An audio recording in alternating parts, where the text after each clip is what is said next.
Price the Lord. Hallelujah, hallelujah, hallelujah. പ്രിയപ്പെട്ടവരെ, ഈ രക്ഷയുടെ അനുഭവത്തിലേക്ക് കടന്നു വന്ന നമ്മളോട് ഈശോ പറഞ്ഞു, ആദ്യം നിങ്ങൾ അവിടുത്തെ രാജ്യവും സോറില്ലേ നിങ്ങൾക്ക് മത്തായി 6:33 പറഞ്ഞ കൈ ഉയർത്തി അറിയാലോ. ആദ്യം നിങ്ങൾ അവിടുത്തെ രാജ്യവും അവിടുത്തെ നീതിയും അന്വേഷിക്കുവിൻ. അപ്പോൾ ദൈവരാജ്യത്തിൻ്റെ മക്കളാകാൻ വിളിക്കപ്പെട്ട നമ്മളോട് ദൈവം ആവശ്യപ്പെടുന്ന ഈ വചനം, അത് എൻ്റെ ചിന്തയിലൂടെ പരിശുദ്ധാത്മാവ് എനിക്ക് നൽകിയ ഒരു ചിന്തയാണ് ഞാൻ നിങ്ങളുമായി പങ്കുവയ്ക്കാൻ ആഗ്രഹിക്കുന്നത്. ഞാൻ ഈ വചനം ധ്യാനിച്ചുകൊണ്ടിരുന്നപ്പോൾ എൻ്റെ മനസ്സിൽ പെട്ടെന്നൊരു ചോദ്യമാണ്, എപ്പോഴാണ് നിൻ്റെ ജീവിതത്തിൽ ആദ്യം വരുന്നത്? ആദ്യം നിങ്ങൾ അവിടുത്തെ രാജ്യം അന്വേഷിക്കാൻ പറഞ്ഞു, ബാക്കിയുള്ളതെല്ലാം ഞാൻ നിങ്ങൾക്ക് കൂട്ടിച്ചേർത്ത് തരും. അപ്പോൾ ഈ ആദ്യം എന്ന് പറയുന്നത് നിൻ്റെ ജീവിതത്തിൽ എപ്പോഴൊക്കെയാണ് വരുന്നത്? പ്രിയപ്പെട്ടവരെ, അതിലൊന്നാമതായിട്ട് ഈശോ വെളിപ്പെടുത്തി തന്നത്, പ്രഭാതത്തിൽ ഉണർന്നാൽ ആദ്യം നമ്മൾ എന്ത് ചെയ്യണം? പ്രഭാതത്തിൽ ഉണർന്നാൽ ആദ്യം നമ്മൾ തമ്പുരാൻ്റെ മുമ്പിൽ വരണം. ഇപ്പോൾ ദൈവത്തോട് ആലോചന ചോദിച്ച് ഓരോ ദിവസവും നമ്മുടെ ജീവിതത്തിലെ ആവശ്യങ്ങളും വേവലാതികളും പ്രാർത്ഥനാ നിയോഗങ്ങളും ദൈവത്തിൻ്റെ സന്നിധിയിൽ സമർപ്പിച്ച് ദൈവകരങ്ങളിൽ നിന്ന് ശക്തി സംഭരിച്ചുകൊണ്ട് നമ്മുടെ ജീവിത വ്യാപാരങ്ങളിലേക്ക് പോകണം. Price the Lord. Hallelujah, hallelujah. ജ്ഞാനം 16:28 പറയുന്നുണ്ട്, സൂര്യോദയത്തിന് മുമ്പ് ഉണർന്ന് അവിടത്തേക്ക് കൃതജ്ഞത അർപ്പിക്കണമെന്നും അവിടത്തോട് പ്രാർത്ഥിക്കുകയും ചെയ്യണമെന്നത് അവിടുത്തെ വിജ്ഞാപനമായിരുന്നു. Praise the Lord. പ്രിയപ്പെട്ടവരെ, ആ ഒരു വചനത്തിൻ്റെ ഒരു പ്രത്യേകത, അത് ഒരു വിജ്ഞാപനമാണ്. അതൊരു ഉപദേശമോ അതൊരു പ്രസംഗമോ അല്ല, but it is an order. ഇതൊരു കൽപ്പന പോലെയാണ് ആ വാക്ക്. ഇതൊരു വിജ്ഞാപനമാണ്. ഞാൻ പലപ്പോഴും പറയാറുണ്ട്, പ്രഭാതത്തിൽ ഉണർന്ന് ആദ്യം ദൈവത്തെ അന്വേഷിക്കുവാൻ ദൈവത്തിൻ്റെ സന്നിധിയിൽ വരാൻ സാധിക്കാത്ത ജീവിതങ്ങളിലും കുടുംബങ്ങളിലും ഒരുപാട് പ്രതിസന്ധികളുണ്ടാകും. കാരണം ദൈവം നമ്മളോട് പറഞ്ഞ വിജ്ഞാപനം നമ്മൾ അനുസരിച്ചില്ല. Praise the Lord. നമ്മുടെ ഗവൺമെൻറ് ഒരു നികുതി കൂട്ടി ഒരു വിജ്ഞാപനം ഇറക്കി. ഇപ്പം എൻ്റെ വീട് പണിയാൻ മുമ്പ് 300 രൂപയായിരുന്നു, ഇപ്പോൾ 3000 രൂപയായി വീടിൻ്റെ നികുതി കെട്ടണമെന്ന് പറഞ്ഞു. ഞാൻ ഈ വീടിൻ്റെ നികുതി കെട്ടിയില്ലെങ്കിൽ എന്തുണ്ടാകും? എനിക്ക് പിഴ വീഴും, ഉറപ്പല്ലേ? ഇത് ഒരു വിജ്ഞാപനമാണ് പ്രിയപ്പെട്ടവരെ. സൂര്യോദയത്തിന് മുമ്പ് ഉണർന്ന് അവിടത്തേക്ക് കൃതജ്ഞത അർപ്പിക്കണമെന്നും അവിടത്തോട് പ്രാർത്ഥിക്കുകയും ചെയ്യണമെന്നത് ദൈവത്തിൻ്റെ വിജ്ഞാപനമായിരുന്നു. Praise the Lord. വലതുകരം ഉയർത്തി ഒന്ന് ഏറ്റു പറഞ്ഞേൻ, സൂര്യോദയത്തിന് മുമ്പ് ഉണർന്ന് അവിടത്തേക്ക് കൃതജ്ഞത അർപ്പിക്കണമെന്നും അവിടത്തോട് പ്രാർത്ഥിക്കുകയും ചെയ്യണമെന്ന് അവിടുത്തെ വിജ്ഞാപനമായിരുന്നു. Hallelujah, hallelujah. അപ്പോൾ ഒന്നാമത്തെ ചിന്തയാണ്, നാം ദൈവത്തിൻ്റെ വിജ്ഞാപനം അനുസരിക്കുക. പ്രഭാതത്തിൽ ഉണർന്നാൽ ആദ്യം ചെയ്യേണ്ടത് അതാണ്. തീരുമാനമെടുക്കാൻ നിങ്ങളെ കൊണ്ട് പറ്റുമോ? പലരും ഇപ്പോൾ പ്രാർത്ഥിച്ചു കൊണ്ടിരിക്കുന്നുണ്ട്, ഇല്ലെന്ന് ഞാൻ പറയുന്നില്ല. പക്ഷേ വചനത്തിൻ്റെ വെളിച്ചത്തിൽ ബോധ്യപ്പെട്ടുകൊണ്ട് പ്രാർത്ഥിക്കുമ്പോൾ അത് കൂടുതൽ അനുഗ്രഹവും ശക്തിയുമായിരിക്കും. ദൈവം നൽകിയ ഈ കൽപ്പന എന്നും പ്രഭാതത്തിൽ ഉണർന്ന് ആദ്യം എൻ്റെ ഈശോയുടെ മുമ്പിൽ വന്ന് ഇന്നത്തെ എൻ്റെ ജീവിത വ്യാപാരങ്ങളെല്ലാം തമ്പുരാൻ്റെ മുമ്പിൽ സമർപ്പിച്ച് ഞാൻ ഒരു ജപമാല ചൊല്ലി ദൈവകരങ്ങളിൽ ശക്തി സംഭരിച്ചുകൊണ്ട് ഞാൻ അടുക്കളയിലേക്കോ പുറത്തേക്കോ എവിടേക്കെങ്കിലും പോകാം. അങ്ങനെ ഇന്ന് മുതൽ, ഒരു പക്ഷേ ഈ വചനം ഇന്ന് ആദ്യമായിട്ട് കേൾക്കുന്നവരുണ്ടാകാം, ഇനി കേട്ടിട്ട് അതിന് പ്രാധാന്യം കൊടുക്കാത്തവരുണ്ടാകാം. അപ്പം നമ്മൾ ഈ വചനം കേൾക്കുമ്പോൾ ഇന്ന് നമ്മളൊരു തീരുമാനം എടുക്കണം. നാളെ മുതൽ പ്രഭാതത്തിൽ ഉണർന്ന് ആദ്യം ഞാൻ എൻ്റെ ദൈവത്തിൻ്റെ മുമ്പിൽ വരും. തയ്യാറുള്ളവരൊന്ന് കൈവയ്ക്കേൻ. തയ്യാറില്ലാത്തവരുണ്ടോ? ഇല്ല, ഒന്ന് കൈയടിച്ച് ദൈവത്തെ മഹത്വപ്പെടുത്തിക്കോ. രണ്ടാമതായിട്ട് എനിക്ക് പരിശുദ്ധാത്മാവ് നൽകിയ ഒരു ചിന്ത. നമ്മുടെയൊക്കെ കുടുംബങ്ങളിൽ ഒരുപാട് പ്രശ്നങ്ങളുണ്ട്. പ്രശ്നങ്ങളില്ലെങ്കിൽ നമ്മൾ ദൈവത്തിൻ്റെ സന്നിധിയിലേക്ക് വരുമോ? ഇല്ല. കുരിശില്ലാതെ കിരീടമില്ല. അത് ഈശോ നമ്മെ പഠിപ്പിച്ചിട്ടുണ്ട്. ഈ കുരിശിലൂടെയാണ് ഈശോ കിരീടം സ്വീകരിച്ചത്. പ്രിയപ്പെട്ടവരെ, നമ്മുടെ കുടുംബങ്ങളിൽ ഭാര്യ ഭർത്താക്കന്മാരോട് ഈശോ പറഞ്ഞു, ഭൂമിയിൽ നിങ്ങൾ 2 പേർ യോജിച്ച് ചോദിക്കണം. മത്തായി 18, 19, 20 നമുക്ക് പരിചയമുള്ള സന്ദേശങ്ങളൊക്കെ തന്നെയാണ്. അപ്പോൾ ഭാര്യയും ഭർത്താവും കുടുംബപരമായ കാര്യങ്ങളിൽ സുപ്രധാനമായ തീരുമാനങ്ങൾ എടുക്കേണ്ട ഓരോ നിമിഷങ്ങളിലും ഭാര്യയും ഭർത്താവും ഒരുമിച്ചിരുന്ന് ആ വിഷയം സമർപ്പിച്ച് ദൈവത്തിൻ്റെ സന്നിധിയിൽ ഒരു ജപമാലയൊക്കെ ചൊല്ലി പ്രാർത്ഥിച്ച്, കർത്താവേ, ഇനി നീ ഞങ്ങളിന്ന് നയിക്കണമേ എന്ന് പറഞ്ഞു കഴിഞ്ഞാൽ നമ്മൾ പോകുന്ന കാര്യങ്ങളെല്ലാം വിജയിക്കും. Price the Lord. ചിലപ്പോൾ ചില ഭർത്താക്കന്മാർ എന്നോട് പറയാറുണ്ട്, ബ്രദറെ, ഇത് പറഞ്ഞത് ശരിയാ, പക്ഷേ പ്രാർത്ഥിച്ചു കഴിഞ്ഞിട്ട് ഞാൻ ഇങ്ങനെ ചെയ്യാമെന്ന് പറഞ്ഞു കഴിഞ്ഞാൽ ഭാര്യ അപ്പോൾ പറയാം, അത് അങ്ങനെയല്ല ചേട്ടാ, അത് ഇങ്ങനെ പോകണമെന്ന് പറയും. അപ്പം എന്തായി? അഭിപ്രായ വ്യത്യാസം വന്നോ? അങ്ങനെ വരാൻ നമ്മളോട് പറഞ്ഞിട്ടുണ്ടോ? ഇല്ല. എന്താ പറഞ്ഞത്? യോജിച്ച്. അപ്പോൾ ഭർത്താവിന് വിധേയപ്പെടുന്ന ഭാര്യ ഭർത്താവിൻ്റെ അഭിപ്രായത്തോട് യോജിക്കണോ എതിർത്ത് നിൽക്കണോ? യോജിക്ക് നിൽക്കണം. Price the Lord. ഹല്ലേലൂയ. അപ്പോൾ ചില കാര്യങ്ങൾ നിങ്ങൾ എന്നോട് ഇങ്ങോട്ട് ചോദിക്കും, അപ്പോൾ ആണുങ്ങൾക്ക് വേണ്ട ഈ പറഞ്ഞ യോജിപ്പ്? ഭാര്യ പറയുന്ന ഒരു നല്ല കാര്യം അത് ശരിയാണെന്ന് ഭർത്താവിന് തോന്നിയാൽ ഭർത്താവ് അത് അംഗീകരിക്കും. ശരി, നിൻ്റെ അഭിപ്രായം ഞാൻ ചെയ്തോളാം പറയും. അതല്ലാത്തോടത്തോളം കാലം ഞാനത് ഇങ്ങനെയാണ് ചെയ്യാൻ തീരുമാനിച്ചതെന്ന് പറഞ്ഞു കഴിഞ്ഞാൽ ഉടനെ ഭാര്യ എന്ത് പറയണം? ആ, ചേട്ടൻ ആ കാര്യം ചെയ്യും, അത് വിജയിക്കാൻ വേണ്ടി ഞാനൊരു കൊന്ത ചൊല്ലിക്കോളാം.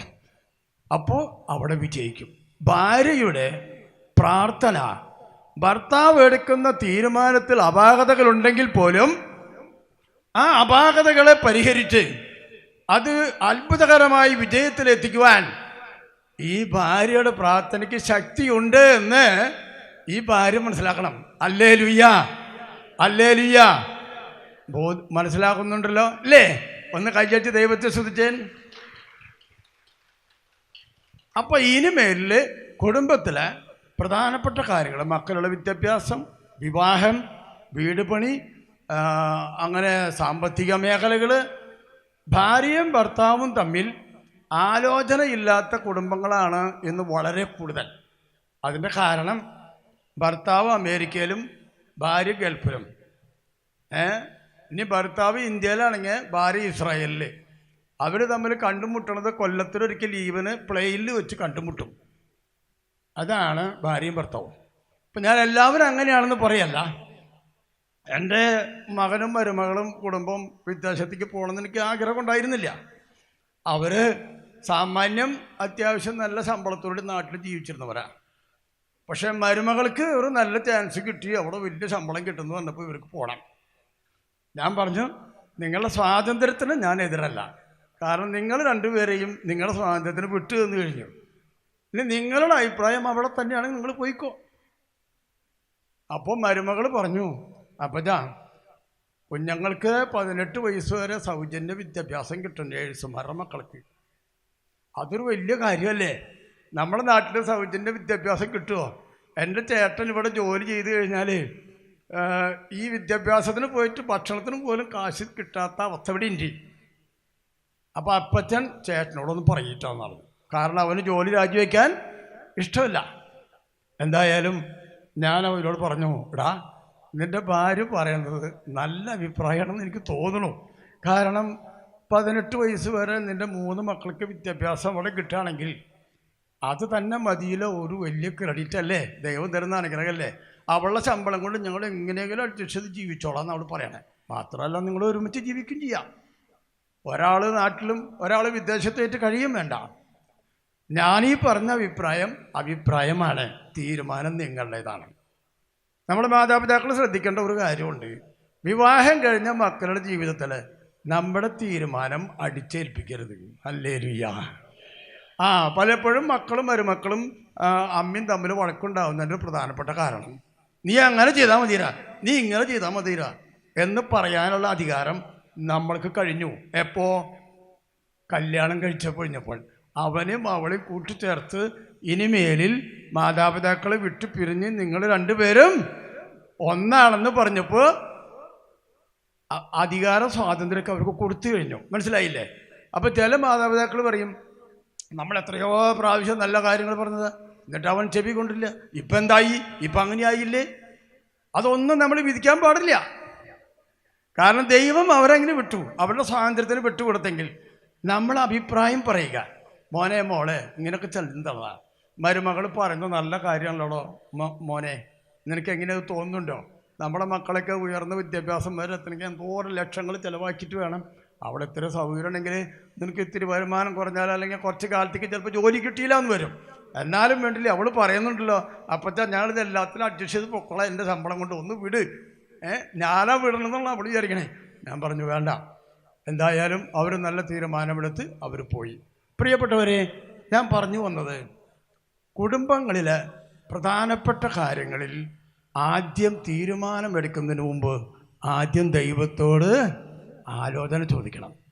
രണ്ടുപേരും ഭാര്യയും ഭർത്താവും തമ്പുരാൻ്റെ മുമ്പിലാണ് വന്നു നിന്നിട്ട്, കർത്താവേ ഞങ്ങൾ വിദേശത്തേക്കൊക്കെ പോകണമെന്ന് ആഗ്രഹിക്കുന്നുണ്ട്, ഈ മക്കളെയും കൂട്ടി പോയാൽ ഞങ്ങൾ എന്ത് ചെയ്യും? അപ്പം ചിലർ പറയും എങ്ങനെ തീരുമാനം എടുക്കുക? അപ്പം ഞാൻ സാധാരണ ഞാൻ ഒരു കൗൺസിലറും കൂടിയാണ്. ഇപ്പം ചിലവർക്ക് ഞാനിങ്ങനെ പറഞ്ഞു കൊടുക്കേ, ഈ വെളിച്ചം കിട്ടണ്ടേ നമ്മുടെ തലയിലേ. അപ്പം നിങ്ങൾ കൊന്ത ചൊല്ലിയിട്ട് ഉത്തരം പറയാൻ കിട്ടണില്ല. ഭാര്യ ഭർത്താവിനോട് ചോദിക്കണം, ഭർത്താവ് ഭാര്യയോട് ചോദിക്കണം, നിൻ്റെ അഭിപ്രായം എന്താ, നിങ്ങളുടെ അഭിപ്രായം എന്താ, രണ്ടുപേരുടെ അഭിപ്രായം ക്രോഡീകരിച്ചിട്ട് ഒന്ന് തീരുമാനം എടുക്കാൻ വേണ്ടേ?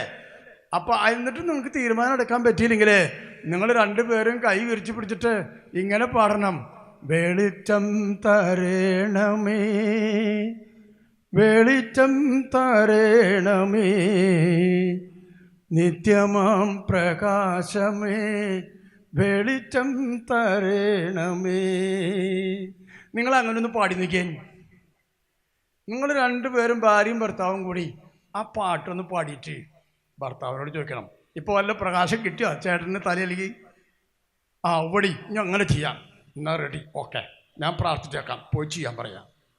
അങ്ങനെ ഭാര്യ കൊടുക്കുന്ന ആ സപ്പോർട്ടും പ്രാർത്ഥനയും ഈ ഭർത്താവ് ഒരു തരത്തിലുള്ള അപകടത്തിൽ ചെന്ന് പെടില്ല എന്ന് ഞാൻ നിങ്ങൾക്ക് ഉറപ്പ് തരാം. ഒന്ന് കൈയടിച്ച് ദൈവത്തെ മുഖത്തെപ്പെടുത്തിയേ. Hallelujah, hallelujah, hallelujah. ഇനി മൂന്നാമതായിട്ടൊരു ചിന്ത ദൈവം തന്നത്, നമ്മളൊക്കെ അധ്വാനിക്കുന്നുണ്ട് അല്ലേ? നമ്മൾ അധ്വാനിക്കുന്നുണ്ട്. പഴയ നിയമത്തിലെ വചനം പറഞ്ഞു, നിങ്ങൾ ദശാംശം കലവറയിലേക്ക് കൊണ്ടുവരാൻ അല്ലേ? പ്രഭാഷകന്റെ പുസ്തകത്തിൽ ഒന്നും കൂടെ പറയുന്നുണ്ട്, കാഴ്ച സമർപ്പിക്കുമ്പോൾ മുഖം മാടരുത്, നിങ്ങൾ ഹൃദയം തുറന്ന് കൊടുക്കുക, ദശാംശം കൊടുക്കുന്നതിൽ മടി കാണിക്കരുത്, ആദ്യത്തെ വിളവ് നിങ്ങൾ കൊടുക്കണം, അപ്പോൾ 7 ഇരട്ടിയായി ഞാൻ നിങ്ങളെ അനുഗ്രഹിക്കും. ഇത് വാഗ്ദാനമല്ലേ? ദൈവം നമുക്ക് തരുന്ന വാഗ്ദാനങ്ങളിൽ നമ്മൾ വിശ്വസിക്കുന്നുണ്ടോ? ഉണ്ടെങ്കിൽ പ്രഭാഷകന്റെ പുസ്തകം 35-ാം അധ്യായം 6 മുതൽ 10 വരെയുള്ള തിരുവചനങ്ങൾ വായിച്ചു നോക്കിക്കോ. 7 ഇരട്ടിയായിട്ട് ഞാൻ നിങ്ങളെ അനുഗ്രഹിക്കും. അപ്പം 7 ഇരട്ടി എന്ന് പറയുമ്പോൾ, ഞാനിപ്പോൾ ഒരാൾക്ക് ഒരു ദേവാലയത്തിലേക്ക് ശുശ്രൂഷയ്ക്ക് ഒരു 500 രൂപ കൊടുത്തു എന്നിരിക്കും. അപ്പം ഞാനിങ്ങനെ പെരുക്കണം, 500 × 7, 7 × 35. ഞാൻ 500 രൂപ കൊടുത്തിട്ട് വീട്ടിൽ ചെന്നാൽ എനിക്ക് എത്ര കിട്ടും? 3500 രൂപ കിട്ടും. അതാണ് കണക്കുന്നെങ്കിൽ നമ്മളൊക്കെ മണ്ടന്മാരായിട്ട് മാറും. Price the Lord, hallelujah, hallelujah. പണ്ട് ഒരു ഭാര്യയും ഭർത്താവും കൗൺസിലിൽ ഇരിക്കുമ്പോൾ ഞാൻ ഈ ചേട്ടനോട് പറഞ്ഞേ, ചേട്ടാ ദൈവം ഒരുപാട് സമ്പത്ത് തരും, പക്ഷെ ഒരു കാര്യമുണ്ട്, ദൈവരാജ്യത്തെ മഹത്വപ്പെടുത്തണം. ചേട്ടൻ ജീവിതത്തിൽ കൊടുക്കാറുണ്ടാ? ദശാംശം കൊടുക്കാറുണ്ടാ? അതിന് ദശാംശം കൊടുത്താൽ എന്താ ഗുണം? അപ്പം ഞാൻ ഈ വചനം വായിച്ചു കൊടുത്തു, 7 ഇരട്ടിയായിട്ട് ദൈവം നിന്നെ അനുഗ്രഹിക്കും. വെരി ഗുഡ്, അങ്ങനെയാണ് ഞാൻ ചെയ്തോളാം. ഇപ്പം എനിക്ക് 5 ഏക്കർ റബ്ബർ തോട്ടമുണ്ട്. അത് 7 ഇരട്ടിയാകുമ്പോൾ 35 ഏക്കർ റബ്ബർ തോട്ടം വാങ്ങാലോ എന്നാണ് നമ്മുടെ ചേട്ടൻ പറഞ്ഞത്. ആണോ? 7 എന്ന് പറയുന്ന സംഖ്യ ബൈബിളിൽ പൂർണ്ണതയുടെ അക്കമാണെന്നാണ് നമ്മൾ പഠിപ്പിക്കുന്നത്.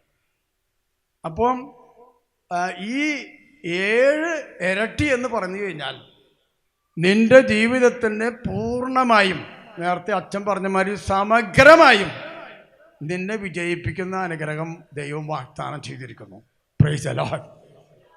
അപ്പോൾ ഇന്ന് നമ്മുടെ കുടുംബങ്ങളിൽ എങ്ങനെ കാണാമെന്ന് വെച്ച് കഴിഞ്ഞാൽ, ഇന്ന് എനിക്ക് 1000 രൂപ സമ്പാദ്യം കിട്ടിയെന്ന് വിചാരിച്ചോ. അപ്പം ഞാൻ പലചരക്ക് കടയിൽ കൊടുത്തു, കറണ്ട് ബില്ല് കൊടുത്തു, ആ ബില്ല് കൊടുത്തു, ഗ്യാസിൻ്റെ കാശ് അടച്ചു പിടിച്ച് വന്നപ്പോൾ ബാക്കി തമ്പുരാന് കൊടുക്കാൻ, പള്ളിയിൽ കൊടുക്കാൻ ഒന്നുമില്ല. പള്ളിയിലേക്ക് അത് പിന്നെ കൊടുക്കാം. അങ്ങനെ സൽപ്രവർത്തികൾ ചെയ്യുന്ന കാര്യങ്ങളും ദേവാലയത്തിലേക്ക് കൊടുക്കുന്നതും സുവിശേഷത്തിന് കൊടുക്കുന്നതും ഒക്കെ പിന്നെ കൊടുക്കാം എന്ന് പറഞ്ഞു കഴിഞ്ഞാൽ ഈ 7 ഇരട്ടി അനുഗ്രഹം എന്തുണ്ടാവും? തമ്പുരാൻ സ്വർഗത്തിലിരുന്ന് പറയും പിന്നെ എന്ന് പറഞ്ഞുകൊണ്ടിരിക്കും. Price the Lord. Hallelujah, hallelujah, hallelujah, hallelujah. അപ്പോൾ നമ്മൾ എന്ത് ചെയ്യണം? പ്രിയപ്പെട്ടവരെ, ഞാനൊരു മാനസാന്തര അനുഭവത്തിൽ വരുന്നതിന് മുമ്പ് ഒരാൾക്കും ഒന്നും കൊടുക്കാറില്ല. ഞാൻ ഫൈനാൻസിങ് കമ്പനിയുടെ മാനേജറൊക്കെ ആയിരുന്നു. വേണ്ട ശമ്പളമൊക്കെ മേടിച്ചിരുന്നു. അതൊക്കെ ഉപേക്ഷിച്ചിട്ടാണ് തമ്പുരാന് വേണ്ടി വേല ചെയ്യണത്. അങ്ങനെ എല്ലാം നഷ്ടപ്പെട്ടപ്പോൾ ഞാൻ ഈ വചനം പഠിച്ചു. അപ്പം എനിക്ക് എൻ്റെ വരുമാനം വളരെ തുച്ഛമായി. നമ്മൾ വേറൊരു ബിസിനസ്സും തൊഴിൽ ചെയ്യുന്നമാതിരിയുള്ള വരുമാനം സുവിശേഷ പ്രവർത്തനത്തിന് പോയാൽ കിട്ടുമോ? നമുക്ക് ഇല്ല. എങ്കിൽ പോലും അതിൽ നിന്ന് കിട്ടുന്നതിൻ്റെ ഇന്ന് ഒരു ചിലവൊക്കെ കഴിച്ചൊരു 150 രൂപ കിട്ടിയെന്ന് വിചാരിച്ചോ. ഞാൻ ആദ്യം അതിൽ നിന്ന് 15 രൂപ എടുത്ത് മാറ്റി അവിടെ വയ്ക്കും. ഈശോയെ, ഈ 15 രൂപ നിനക്കുള്ളതാണ്. ഭാര്യയോട് പറയും, ബാക്കിയുള്ള പൈസ കൊണ്ട് ഇവിടെ ചെലവ് ചെയ്യാൻ പാടുള്ളൂ. പ്രിയപ്പെട്ടവരെ, 35 കൊല്ലം മുമ്പ് എനിക്ക് നല്ലൊരു വീടില്ല. ഉള്ള ഭൂമി 5 ലക്ഷം രൂപ കടബാധ്യതയ്ക്ക് ജപ്തിയാണ്. 35 കൊല്ലം മുമ്പുള്ള കാര്യം പറഞ്ഞേ. ഞാൻ അന്ന് മുതൽ ദശാംശം കൊടുക്കാൻ തുടങ്ങിയപ്പോൾ ഇന്ന് എൻ്റെ അവസ്ഥ, ഇന്ന് ഞാൻ അങ്ങ് പെട്ടെന്ന് മരിച്ചു എന്ന് വിചാരിക്കും. ഇപ്പോൾ എൻ്റെ 15 സെൻറ്റ് ഭൂമിയും അതിലത്തെ വീടും കൂടിയാൽ ഇപ്പോഴത്തെ മാർക്കറ്റ് വിലയ്ക്ക് 2 കോടി രൂപ വിലയുണ്ട്. അതായത് 10 രൂപ ഒരാൾക്ക് ഞാൻ കൊടുക്കാനില്ല. മാത്രമല്ല, ഞാനിപ്പോൾ ഒരു സമ്പന്നൻ തന്നെയാണ്, അല്ലേ? ഒന്നുമില്ലായ്മയിൽ നിന്ന് ദൈവം നിന്നെ വിളിച്ചെടുത്ത് നിന്റെ സാമ്പത്തിക ബാധ്യതകളിൽ നിന്നൊക്കെ മോചനം നൽകി ഇപ്പോൾ നീ സമ്പന്നനായി ഉള്ളത് സമ്പത്താണെങ്കിൽ, ഇപ്പോൾ വേറെ ഒരാൾക്ക് 15 കോടി രൂപയുടെ സ്വത്തുണ്ടാവും. പക്ഷെ അവൻ 15 കോടി കട കൊടുക്കാണ്ടാവും. എനിക്ക് 2 കോടിയുടെ സ്വത്തുള്ളെങ്കിൽ 10 പൈസ ആരും കൊടുക്കില്ല. ഹല്ലേലൂയ. അപ്പം ഞാൻ എൻ്റെ മക്കളുടെ ജീവിതാന്തസ്സും കാര്യങ്ങളൊക്കെ കഴിഞ്ഞിട്ടുണ്ട്. ഞാൻ അവരോട് പറഞ്ഞു, എനിക്ക് 10 രൂപ ഒരാൾക്ക് കൊടുക്കാനില്ല. ഞാൻ ഇപ്പം അങ്ങ് മരിച്ചു കഴിഞ്ഞാൽ സന്തോഷത്തോടെ മരിക്കണത്, ഞാൻ മരിച്ചു പോകുമ്പോൾ എൻ്റെ മക്കൾക്ക് തല്ലിടാനായാലും വരും, അതല്ല പങ്കുവെക്കാൻ എന്തെങ്കിലും കിട്ടുള്ളൂ എന്നുള്ള സന്തോഷമാണ്. Price the Lord. ഗലാത്യക്കാർക്ക് ലേഖനത്തിൽ പൗലോസിൽ പറയുന്നുണ്ട്, മാതാപിതാക്കളാണ് മക്കൾക്ക് വേണ്ടി സമ്പാദിക്കേണ്ടത്. അപ്പോൾ നമ്മുടെ ഈ ഒരു സംതൃപ്തിയുള്ള ദൈവാനുഭവം, ആ അനുഭവത്തിലേക്ക് നമ്മൾ വളരുവാൻ ഓരോ വ്യക്തികൾക്കും ദൈവം വ്യത്യസ്തമായ അനുഗ്രഹങ്ങളാണ് വാഗ്ദാനം ചെയ്തിട്ടുള്ളത്. ആ വ്യക്തികൾക്ക് ദൈവം വാഗ്ദാനം ചെയ്ത അനുഗ്രഹങ്ങൾ അത് മുഴുവനായിട്ട് നിങ്ങൾക്ക് ലഭിക്കാൻ നിങ്ങൾ ഈ ദശാംശം കലവറയിലേക്ക് കൊടുക്കുക, തമ്പുരാന് വേണ്ടി കൊടുക്കുക. ഹല്ലേലൂയ. അപ്പം ചില ആളുകൾ പറയേ, ഈ ദശാംശം കലവറയിലേക്ക് കൊടുക്കാമെന്ന് പറയുമ്പോൾ അതിനേക്കാൾ കൂടുതലൊക്കെ ഞാൻ കൊടുക്കുന്നുണ്ട് ബ്രദറെ എന്ന് പറഞ്ഞു. ആയിക്കോട്ടെ. പുതിയ നിയമത്തിൽ സ്നാപയോഹന്നാൻ എന്താ പറഞ്ഞേ? 2 ഉടുപ്പുള്ളവൻ അപ്പോൾ പകുതി കൊടുക്കാൻ പറഞ്ഞില്ലേ? അല്ലേ? 2 ഉണ്ടെങ്കിൽ പകുതി കൊടുക്കണ്ടേ? ഇനി യേശു എന്താ പറഞ്ഞേ? നിത്യജീവൻ അവകാശമാക്കാൻ ഒരു യുവാവ് ഞാൻ എന്ത് ചെയ്യണമെന്ന് ചോദിച്ച് യേശുവിൻ്റെ അടുത്ത് വന്നപ്പോൾ യേശു എന്താ പറഞ്ഞേ? നിനക്കൊരു കുറവുണ്ട്, നിന്റെ സ്വത്ത് മുഴുവൻ വിറ്റിട്ട് നീ എൻ്റെ പിന്നാലെ വരണമെന്ന്. 10% കൊടുക്കാനാണോ പറഞ്ഞേ? അപ്പോൾ യേശു നമ്മിൽ നിന്ന് ആവശ്യപ്പെടുന്നത് മുഴുവനായിട്ടാണ്, കുറച്ചായിട്ടല്ല. Hallelujah, hallelujah. അപ്പോൾ നിന്റെ കഴിവിനനുസരിച്ച് എൻ്റെ വാക്കുകളും എൻ്റെ പ്രവൃത്തികളും എൻ്റെ സമ്പത്ത് കൊണ്ടും ഞാൻ മറ്റുള്ളവർക്ക് എൻ്റെ കഴിവിനനുസരിച്ച് ഞാൻ ചെയ്യുമ്പോൾ തീർച്ചയായും അത് വലിയ അനുഗ്രഹങ്ങളായി നമുക്കും നമ്മുടെ തലമുറകൾക്കും മാറും. Price the Lord. Hallelujah, hallelujah, hallelujah. യേശുവേ നന്ദി. ഇപ്പം നമ്മൾ ഒന്നും കൂടി ചിന്തിക്കുകയാണ്. ആദ്യം നിങ്ങൾ അവിടുത്തെ രാജ്യവും അവിടുത്തെ നീതിയും അന്വേഷിക്കണം. ആദ്യം പ്രഭാതത്തിൽ എഴുന്നിട്ട് ദൈവത്തെ അന്വേഷിക്കണം. 2, കുടുംബത്തിലെ പ്രധാനപ്പെട്ട കാര്യങ്ങൾ ഭാര്യയും ഭർത്താവും ആലോചിച്ച് തീരുമാനമെടുത്തിട്ട് വേണം പ്രവർത്തിക്കാൻ. 3, നിങ്ങളുടെ സമ്പത്തിൻ്റെ ദശാംശവും നിങ്ങളുടെ കഴിവനുസരിച്ചും ദാനധർമ്മം ചെയ്യണം, മറ്റുള്ളവർക്ക് നന്മ ചെയ്യണം. ഈ 3 കാര്യങ്ങൾ നിങ്ങൾ ശ്രദ്ധിച്ചാൽ നിങ്ങളുടെ ജീവിത വിജയം ഉറപ്പാണ്. ഒന്ന് കൈയടിച്ച് ദൈവത്തെ മഹത്വപ്പെടുത്തിയൻ. Praise the Lord. Hallelujah, hallelujah. യേശുവേ നന്ദി. പ്രിയപ്പെട്ടവരെ, ഗലാത്യക്കാർക്കെതിരെ ലേഖനത്തിൽ 4-ാം അധ്യായം 4-ാമത്തെ വചനം, 4 മുതൽ 7 വരെയുള്ള വചനം നമുക്ക് ചിന്തിക്കാം. ഇവിടെ എഴുതിയിരിക്കുകയാണ്, എന്നാൽ കാലസമ്പൂർണത വന്നപ്പോൾ ദൈവം തൻ്റെ പുത്രനെ അയച്ചു. അവൻ സ്ത്രീയിൽ നിന്ന് ജാതനായി, നിയമത്തിന് അധീനനായി ജനിച്ചു. പ്രിയപ്പെട്ടവരെ, കാലസമ്പൂർണത വന്നപ്പോൾ നമ്മുടെ പൂർവികർക്ക് ദൈവം വാഗ്ദാനം ചെയ്തിരുന്നു, രക്ഷകന് വാഗ്ദാനം ചെയ്തിരുന്നു. ആ രക്ഷകനെ ഭൂമിയിലേക്ക് അയക്കാൻ സമയമായപ്പോൾ ദൈവം ഒരു സ്ത്രീയെ തിരഞ്ഞെടുത്തു. അപ്പോൾ അന്നത്തെ കാലത്ത് രാജകുമാരിമാരും വലിയ വലിയ സുന്ദരി പെണ്ണുങ്ങളൊക്കെ, പണക്കാരൊക്കെ മനസ്സിൽ എന്ത് ചിന്തിച്ചിട്ടുണ്ടാവും? ഞാൻ MA B.Ed BA BSc പഠിച്ച പെണ്ണാണ്, അത്യാവശ്യം അറിവും വിജ്ഞാനവും ആഹാരവും സൗന്ദര്യവും ഉണ്ട്. അപ്പോൾ രാജകുമാരൻ രക്ഷകനായ യേശു എൻ്റെ വയറ്റിലാണ് ജനിക്കാം എന്ന് സ്വപ്നം കണ്ടിരുന്ന ഒരുപാട് പെണ്ണുങ്ങളുണ്ടാവും, ഇല്ലേ? ഇല്ലേ?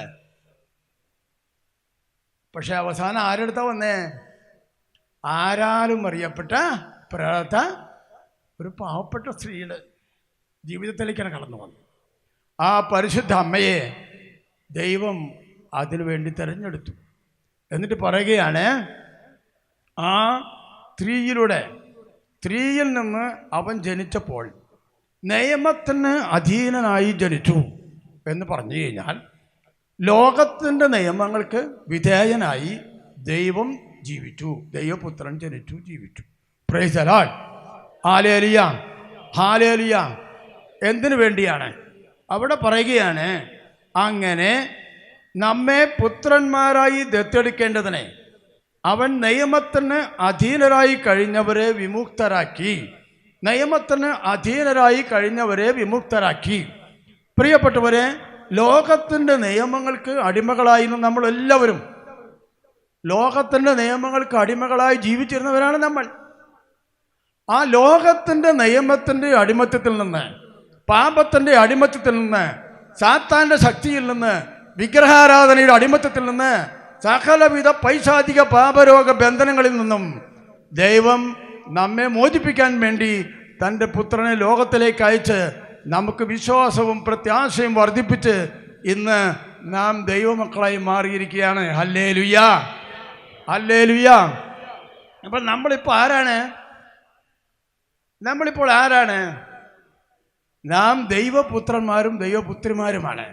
ഒന്ന് കൈ കൊടുത്തുകൊണ്ട് പറഞ്ഞ് തൊട്ടടുത്തിരിക്കുന്ന ചേർത്തിക്കും അനിയത്തിക്കും, നാം ഇപ്പോൾ ദൈവപുത്രന്മാരാണ്, ദൈവപുത്രിമാരാണ്.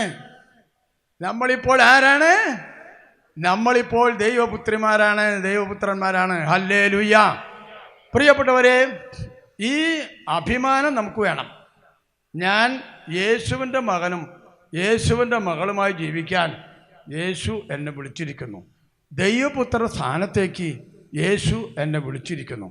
അപ്പോൾ എന്നിട്ട് പറയുകയാണ്, നമ്മുടെ ലോകത്തിൻ്റെ നിയമത്തിൽ നിന്ന് നമ്മെ മോചിപ്പിച്ച ദൈവം തൻ്റെ പുത്രൻ്റെ സ്ഥാനത്തേക്ക് ഉയർത്തപ്പെടാൻ വേണ്ടി, മക്കളുടെ സ്ഥാനത്തേക്ക് ഉയർത്തപ്പെടാൻ വേണ്ടി തൻ്റെ പ്രിയപുത്രനായ ദൈവപുത്രനിലൂടെ ഈ രക്ഷ നമുക്ക് നൽകി നമ്മെ പാപത്തിൻ്റെ അടിമത്തത്തിൽ നിന്ന് നമ്മെ മോചിപ്പിച്ചു.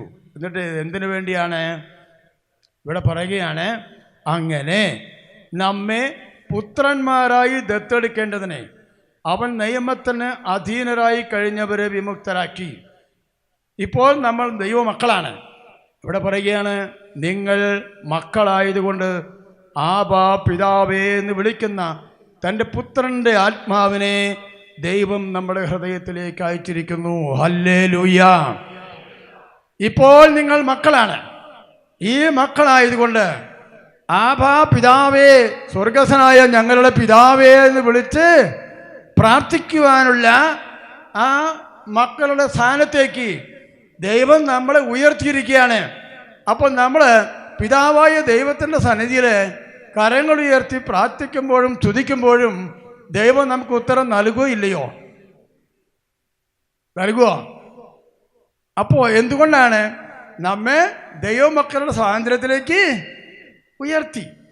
അപ്പോൾ നമ്മുടെ സഭയുടെ ആദ്യത്തെ മാർപ്പാപ്പ 1 പത്രോസല്ലേ ആദ്യത്തെ മാർപ്പാപ്പ. 1 പത്രോസ് 2:9 പറയുന്നുണ്ട്, നിങ്ങൾ തെരഞ്ഞെടുക്കപ്പെട്ട വംശവും രാജകീയ പുരോഹിത ഗണവും വിശുദ്ധ ജനതയും ദൈവത്തിൻ്റെ സ്വന്തം ജനവുമാണ്. Price the Lord. പ്രിയപ്പെട്ടവരെ, ദൈവമക്കളുടെ സ്വാതന്ത്ര്യത്തിലേക്ക് ഉയർത്തപ്പെട്ട നമ്മളെക്കുറിച്ച് നമ്മുടെ ആദ്യത്തെ മാർപ്പാപ്പ പറയുന്ന ഈ കാര്യം നമ്മളൊന്ന് മനസ്സിലാക്കണം. ഞാൻ ആരാണ്? ഞാൻ എന്നെ തന്നെ തിരിച്ചറിയുക. ഞാൻ തിരഞ്ഞെടുക്കപ്പെട്ട വംശത്തിലൊരു അംഗമാണ്. ഞാൻ രാജകീയ പുരോഹിത ഗണത്തിലൊരു അംഗമാണ്. എന്താണ് രാജകീയ പുരോഹിത ഗണം എന്ന് ഉദ്ദേശിക്കുമ്പോൾ മനസ്സിലാക്കേണ്ടത്? പ്രജകൾക്ക് വഴികാട്ടാൻ ചുമതലപ്പെട്ടവനാണ് രാജാവ്, അല്ലേ? പ്രജകൾക്ക് വഴികാട്ടണ്ടേ? അപ്പോൾ ദൈവത്തെ അറിയാത്ത മനുഷ്യർക്ക് ദൈവത്തെ കാട്ടിക്കൊടുക്കുവാൻ, വഴി കാട്ടിക്കൊടുക്കുവാൻ, ഇതാണ് വഴി എന്ന്, ഇതിലേ പോവുക എന്ന് മറ്റുള്ളവരോട് പറയുവാൻ ഉള്ള സ്ഥാനത്തേക്കാണ്, ദൈവപുത്ര സ്ഥാനത്തേക്കാണ് നമ്മൾ ദൈവം ഉയർത്തിയിട്ടുള്ളത്. നിങ്ങൾ രാജകീയ പുരോഹിത ഘടകവുമാണ്. നമ്മളൊന്ന് ആലോചിച്ച് നോക്കിയാൽ, ലോകത്തിൽ ഇപ്പം ഏകദേശം 750-800 കോടി മക്കൾ ഉണ്ട്. ദൈവം എല്ലാവരെയും സ്നേഹിക്കുന്നു, ഉറപ്പല്ലേ? അതെ. ഈ 200ഓളം കോടി മക്കൾ മാത്രമാണ് ഓരോ ബലിയർപ്പണത്തിലൂടെയും സ്വർഗസ്ഥനായ ഞങ്ങളുടെ പിതാവേ എന്ന് 2-3 പ്രാവശ്യം പ്രാർത്ഥിച്ച് ഈശോയുടെ തിരുശരീര രക്തങ്ങൾ സ്വീകരിക്കുവാൻ യോഗ്യതയുള്ളവർ. Praise the Lord. ഹല്ലേലൂയ. അപ്പോൾ നമ്മളെ മാത്രമാണോ ദൈവം സ്നേഹിക്കുന്നത്? നമ്മളെ മാത്രമാണോ ദൈവം വിളിച്ചത്? അതെ. എന്തിനു വിളിച്ചു?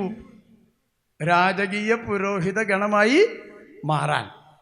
മറ്റുള്ളവർക്ക് വഴികാട്ടിയായി മാറുന്ന സഭാമക്കൾ രാജകീയ പുരോഹിത ഗണത്തിൽപ്പെട്ടവരാണ് എന്ന് പറഞ്ഞു കഴിഞ്ഞാൽ, ഒരു രാജാവ് പ്രജകൾക്ക് വഴികാട്ടിയാകുന്നത് പോലെ ദൈവത്തെ അറിയാത്ത മനുഷ്യരുടെ മുമ്പിൽ നിങ്ങളും ഞാനും വഴികാട്ടികളായി ജീവിക്കണം. Price the Lord. ഹല്ലേലൂയ. അതാണ് നമ്മൾ മുമ്പ് നേരത്തെ പറഞ്ഞു, ഒരു വചനം പറഞ്ഞു, നിങ്ങളുടെ രക്ഷ ഫ്രിഡ്ജിൽ വെക്കാനുള്ളതല്ല, മറിച്ച് മറ്റുള്ളവരോട് ഏറ്റുപറയാനും കൂടിയാണ്. നിങ്ങളുടെ ആദരം കൊണ്ട് ഏറ്റുപറയുമ്പോഴാണ് രക്ഷ പൂർണ്ണമാകുന്നത്. Hallelujah, hallelujah. അപ്പോൾ ഈ ആദരം കൊണ്ട് ഏറ്റുപറയുവാനുള്ള ശക്തി അനുദിന ജീവിതത്തിൽ നമുക്ക് ലഭിക്കാൻ വേണ്ടി നാം എല്ലാ ദിവസവും ബലിയർപ്പിക്കുന്നു. പാപമോചനവും രക്ഷയും അനുഭവിച്ച് യേശുവിനെ നമ്മുടെ ഹൃദയത്തിൽ സ്വീകരിക്കുമ്പോൾ നമ്മൾ സമാധാനത്തിൻ്റെ സന്ദേശവാഹകരായി ജീവിക്കുവാൻ ഓരോ ബലിയർപ്പണം കഴിഞ്ഞ് നമ്മുടെ ജീവിത സാഹചര്യങ്ങളിലേക്ക് നമ്മൾ കടന്നു പോകുന്നു. Price the Lord. അപ്പോൾ ദൈവത്തെ അറിയാത്ത എല്ലാവരെയും ദൈവം വിളിച്ചിട്ടില്ല, എല്ലാവരും കടന്നു വന്നിട്ടില്ല. പ്രത്യേകമായി വിളിക്കപ്പെട്ട നമ്മൾ ഓരോരുത്തരുമാണ് മറ്റുള്ളവർക്ക് വഴികാട്ടികളായി മാറേണ്ടത്. ജ്ഞാനത്തിൻ്റെ പുസ്തകം 16-ാം അധ്യായം 20-ാം തിരുവചനം ഇങ്ങനെ വായിക്കുകയാണ് നമ്മൾ. അങ്ങയുടെ ജനത്തിന് ദൈവദൂതന്മാരുടെ അപ്പം അങ്ങ് നൽകി, അവരുടെ അധ്വാനം കൂടാതെ തന്നെ. ഞാൻ ഒരു ക്രിസ്ത്യാനിയായ അമ്മയുടെ ഗർഭത്തിൽ ഒരു കുഞ്ഞായി ജനിക്കാൻ ഞാൻ അതിനു മുമ്പ് അപേക്ഷ വെച്ചിട്ടുണ്ടായിരുന്നോ? സ്വർഗത്തിലേക്ക് പിയൂസ് ഭാര്യ റോസയുടെ ഗർഭത്തിൽ എനിക്ക് നീ ജന്മം തരണം, നീ ദൈവത്തിൻ്റെ പുത്രനായിട്ട് എന്നെ ജനിപ്പിക്കണം എന്ന് മുൻകൂട്ടി അപേക്ഷ കൊടുത്തിട്ടുണ്ടായിരുന്ന ആരെങ്കിലും? ഇവിടെ പറയാണ് അവരുടെ അനുവാദം കൂടാതെ തന്നെ ദൈവം നമ്മളെ തിരഞ്ഞെടുത്തു. ഇതിലൂടെ പറയുകയാണ് ഓരോരുത്തർക്കും ആസ്വാദ്യമായ വിധം പാകപ്പെടുത്തിയ ഭക്ഷണം സ്വർഗത്തിൽ നിന്ന് അവർക്ക് അങ്ങ് നൽകി. ഓരോരുത്തർക്കും ആസ്വാദ്യകരമായ വിധം. പ്രിയപ്പെട്ടവരെ, ബലിപീഠത്തിൽ നമ്മൾ ആസ്വദിക്കുന്ന അപ്പം ഒന്നാണ് അല്ലേ? പക്ഷേ ആ ബലിപീഠത്തിൽ നിന്ന് അപ്പം ഭക്ഷിക്കുന്ന നമ്മൾ നമ്മുടെ ഓരോരുത്തരുടെയും ഇഷ്ടത്തിന് അനുസൃതമായി, നമ്മുടെ പ്രാർത്ഥനാ നിയോഗങ്ങൾക്ക് അനുസൃതമായി യേശു നമ്മിൽ രൂപാന്തരപ്പെടുന്നു. Hallelujah, hallelujah. അപ്പോൾ ഓരോരുത്തർക്കും ആസ്വാദ്യകരമായ അപ്പം. ഇവിടെയുള്ള ഓരോ മക്കൾക്കും വ്യത്യസ്തമായ ആവശ്യങ്ങളാണ് അവരുടെ ജീവിതത്തിൽ. ആ ആവശ്യങ്ങളുടെ ഇടയിലേക്ക് യേശു വീണ്ടും കടന്നു വന്നുകൊണ്ട് നമ്മെ അനുഗ്രഹിക്കാനായി ഒരേ മേശയിൽ ആസ്വദിച്ച അപ്പം, ഇത് എൻ്റെ ശരീരമാകുന്നു എന്ന് പറയുമ്പോൾ, എൻ്റെ ശരീരം ഭക്ഷിക്കുന്നവന് നിത്യജീവനുണ്ടെന്ന് പറഞ്ഞവൻ്റെ മുമ്പിൽ ഈ വിശുദ്ധ കുർബാന സ്വീകരിച്ചുകൊണ്ട് നമ്മൾ ഓരോരുത്തരും താങ്കളുടെ വഴിയിലേക്ക് പോകുമ്പോൾ ദൈവം അവരവർക്ക് ആവശ്യമുള്ള അനുഗ്രഹങ്ങൾ കൊടുത്തുകൊണ്ട് ദൈവീക ജീവിതം ആസ്വദിക്കുവാനുള്ള കൃപ ദൈവം നമുക്ക് നൽകിയിരിക്കുന്നു. ഒന്ന് കയ്യടിച്ച് ദൈവത്തെ മഹത്വപ്പെടുത്തിയൻ. പ്രിയപ്പെട്ടവരെ, അടുത്ത വചനം അത് അവസാനിച്ചിട്ടില്ല, ഇത്തിരി വലിയ വചനമാണ്. അങ്ങ് നൽകിയ വിഭവങ്ങൾ അങ്ങയുടെ മക്കളുടെ നേരെ അങ്ങേക്കുള്ള വാത്സല്യം പ്രകടമാക്കി. അങ്ങ് നൽകിയ വിഭവങ്ങൾ അങ്ങയുടെ മക്കളുടെ നേരെയുള്ള അവിടുത്തെ വാത്സല്യം പ്രകടമാക്കി. ഞാൻ നേരത്തെ പറഞ്ഞു 700 കോടി മക്കളെയും ദൈവം സ്നേഹിക്കുന്നു. എന്നാൽ എല്ലാവർക്കും ബലി അർപ്പിച്ച് വിശുദ്ധ കുർബാന സ്വീകരിക്കാൻ സാധിച്ചിട്ടില്ല. നമ്മൾ വിളിച്ചിരിക്കുന്നു അല്ലേ? അപ്പോൾ നമ്മൾ ആരാണ് ദൈവത്തിൻ്റെ മുമ്പിൽ? ഒന്ന് പറഞ്ഞേ. നമ്മൾ വാത്സല്യമുള്ള മക്കളാണ്. അപ്പോൾ ഈ സ്നേഹവും വാത്സല്യവും തമ്മിലുള്ള വ്യത്യാസം എന്താ? എല്ലാവരെയും ദൈവം സ്നേഹിക്കുന്നുണ്ട്. ഞാൻ നിങ്ങൾക്കൊരു ഉദാഹരണം പറഞ്ഞ് മനസ്സിലാക്കി തരാം. പണ്ട്, അതായത് എൻ്റെ ചെറുപ്പത്തിൽ ഉച്ചയ്ക്ക് ഭക്ഷണം വിളമ്പുമ്പോൾ മീൻകറിയും ചോറും വിളമ്പണ സമയത്ത് മൺചട്ടി എടുത്ത് ഞങ്ങൾ വരിയിൽ നിൽക്കും. 14 പേര് നിൽക്കും വരിയിൽ, ചോറും മീൻ കൂട്ടാനും കിട്ടാൻ. ഈ അമ്മയ്ക്ക് ചോറ് വിളമ്പി തരാൻ അത്ര ബുദ്ധിമുട്ടില്ല. പക്ഷേ ഈ മീൻ പാത്രത്തിൽ കയ്യിലിടുമ്പോൾ തല കിട്ടും, വാല് കിട്ടും, നടുനുറുക്ക് കിട്ടും, പെട്ടയും കിട്ടും, ഇല്ലേ? ഉറപ്പല്ലേ? അതെ. അപ്പം നമ്മുടെ അമ്മ ഈ കയ്യിലിട്ട് ഇളക്കി പിളർന്ന് നോക്കും. 10-14 നിരന്ന് നിൽക്കണേ. എൻ്റെ ഏറ്റവും വാത്സല്യമുള്ള പുത്രൻ കൊച്ചൗസേപ്പ് അവിടെ നിൽക്കുന്നുണ്ട്, അവങ്ങൾ വരട്ടെ. അവൻ വരുമ്പോൾ നടുനുറുക്ക് അവനിട്ട് കൊടുക്കും. ഹല്ലേലൂയ. ഈ നടുനുറുക്കെല്ലാം മക്കൾക്ക് കൊടുക്കാൻ പറ്റുമോ? അമ്മ ഈ മീൻ നുറുക്ക് നടുനുറുക്ക് ഈ മോന് കൊടുക്കാൻ എന്താ കാരണം?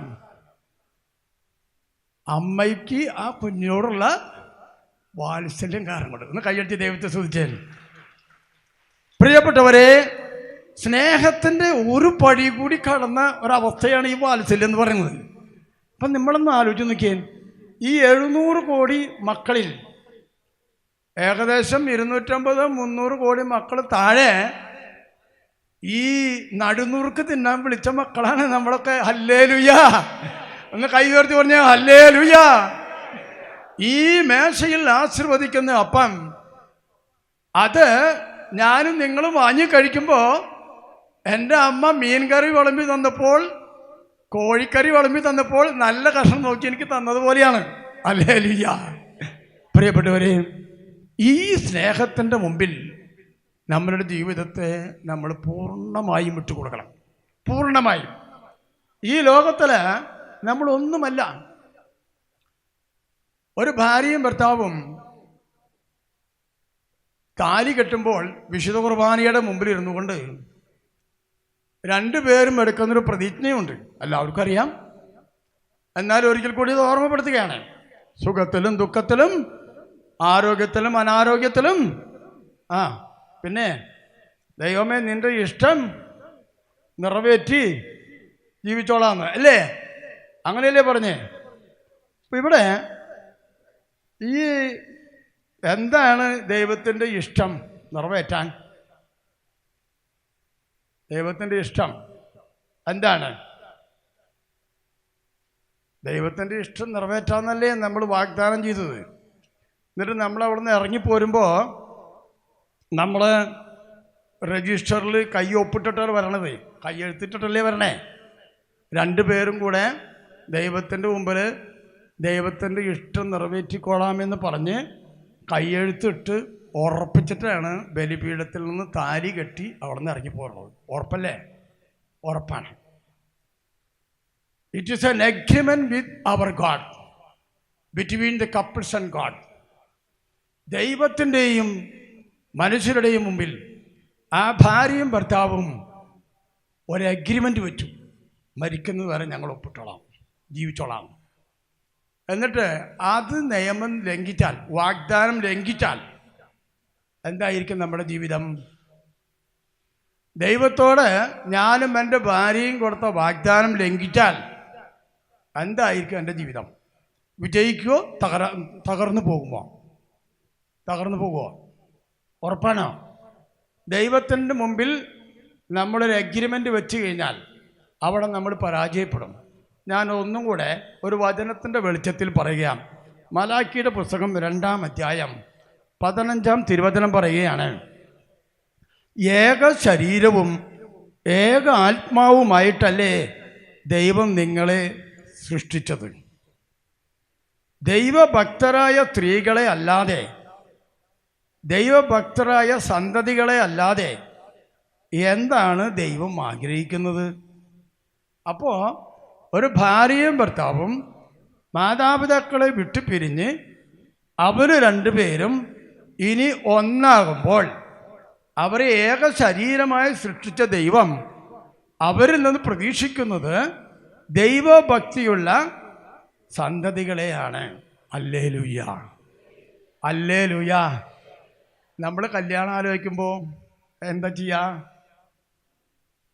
പെൺകുട്ടികൾ പറയും, ഞാൻ MBA, KIMBA, ABBS എല്ലാം പഠിച്ചിട്ടുണ്ട്, അതുപോലെ പഠിച്ച ചെക്കനാണോ എനിക്കുള്ളത്? ഇല്ലെങ്കിൽ വേണ്ട, പോട്ടെ. എൻ്റെ ഒപ്പം പഠിച്ച ചെക്കനല്ലെങ്കിൽ എനിക്ക് വേണ്ട. അപ്പോൾ വിദ്യാഭ്യാസവും സമ്പത്തും അടിസ്ഥാനമാക്കി ജീവിക്കാനാണോ ദൈവം നമ്മളെ വിളിച്ചിട്ടുള്ളത്? ആണ്? അല്ല. നമ്മുടെ ജീവിത വിജയത്തിൻ്റെ മാനദണ്ഡം വിദ്യാഭ്യാസവും സമ്പത്തുമല്ല, മറിച്ച് വിവാഹിതരാകാൻ ദൈവം ആഗ്രഹിക്കുന്ന മക്കൾ അവർക്ക് ചേർന്ന ഇണയെ കണ്ടെത്തുവാനുള്ള ജ്ഞാനവും വിവേകവും മാതാപിതാക്കളോട് ചേർന്ന് നിന്നുകൊണ്ട് ജീവിതാന്തസ് തിരഞ്ഞെടുക്കുമ്പോൾ അവിടെയാണ് ദൈവാനുഗ്രഹം കടന്നു വരിക. Price the Lord. Hallelujah, hallelujah. അവരോട് പറഞ്ഞിരിക്കുന്നു, ദൈവഭക്തരായ സന്തതികളെ അല്ലാതെ എന്താണ് ദൈവം ആഗ്രഹിക്കുന്നത്? ഇപ്പോഴത്തെ ദമ്പതികൾ കല്യാണം കഴിഞ്ഞാൽ ഈ കയ്യെഴുത്തൊക്കെ ഒപ്പിട്ടിട്ട് അഗ്രിമെൻ്റ് വെച്ചിട്ട് പുറത്തു വരുമ്പോൾ ഭാര്യ പറയും, അതെ ചേട്ടാ, ഞാനിപ്പോൾ ഒരു ജോലിക്ക് ഇൻ്റർവ്യൂ കഴിഞ്ഞിട്ടുണ്ടേ, അത് ചിലപ്പോൾ അടുത്ത മാസം അല്ലെങ്കിൽ എൻ്റെ പിന്നത്തെ മാസം അപ്പോയിൻമെൻറ്റ് വരും, അപ്പം നമുക്ക് ജോലിക്ക് പോകണം. അപ്പം ഇപ്പോൾ കുഞ്ഞുങ്ങളുണ്ടാവുന്ന കാര്യം ചിന്തിക്കരുത് കേട്ടോ. ഇവിടെയുള്ള വിവാഹം കഴിക്കാൻ ആഗ്രഹിക്കുന്ന പല പെൺകുട്ടികളുടെയും ചിന്ത അങ്ങനെയാണ്. അപ്പം നമുക്കിപ്പോൾ കുഞ്ഞുങ്ങൾ വേണ്ട. ഭർത്താവ് പറയും, അതേ നമ്മളിപ്പോൾ കല്യാണം കഴിഞ്ഞ വഴിക്ക് എന്താണ് കുട്ടികൾ കുറച്ച് കഴിച്ചാൽ. ഇപ്പോഴത്തെ കാലത്ത് കല്യാണം കഴിയുമ്പോൾ പെണ്ണുങ്ങൾക്ക് തന്നെ 30 വയസ്സാവും. പഠിപ്പ് കഴിയുമ്പോൾ 26 വയസ്സ് 27 വയസ്സായി.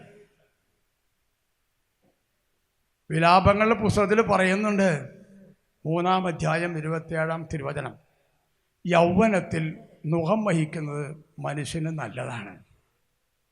അപ്പോൾ വിവാഹം യൗവനത്തിലാണോ കഴിക്കേണ്ടത്, അത് യൗവനം കഴിഞ്ഞിട്ടാണ് കഴിക്കണ്ടേ? യൗവനത്തിൽ കഴിക്കണ്ടേ?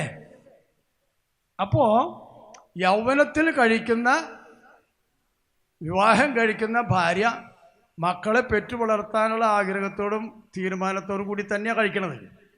അല്ലാത്തവരോ, എനിക്ക് അമേരിക്കയിൽ പോയ ഇത്ര ലക്ഷം രൂപ ശമ്പളം കിട്ടും, ഇവിടെ ഞാനൊരു എൻജിനീയറായ അവിടുന്ന് ഇത്ര ലക്ഷം രൂപ ശമ്പളം കിട്ടും, ആ ജോലി കിട്ടിയിട്ട് 10 കാശിന് വരുമാനം ഉണ്ടാക്കിയിട്ട് നമുക്ക് ഈ കാര്യം ചിന്തിക്കാം എന്ന് പറയുന്ന മാതാപിതാക്കളാണ് ഈ കാലഘട്ടത്തിൽ ജീവിക്കുന്നത്.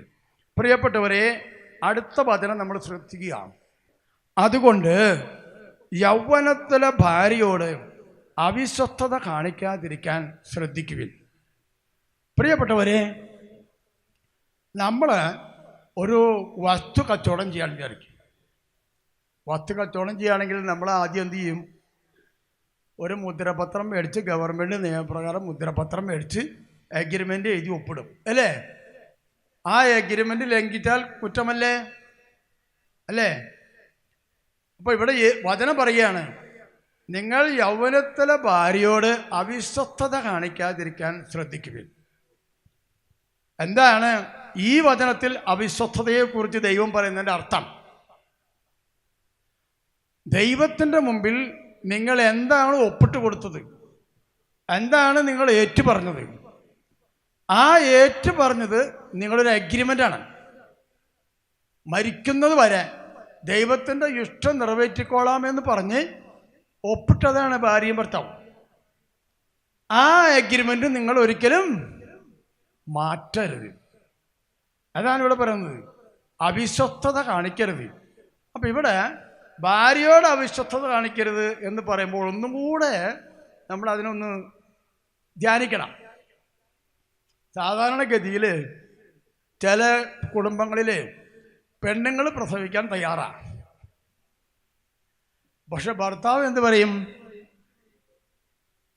അതേ ആരെവരൊക്കെ നോക്കണേ, ഇതൊക്കെ ഞാൻ പാടുപെട്ട് കൊണ്ടുവന്നവരൊക്കെ നോക്കണേ.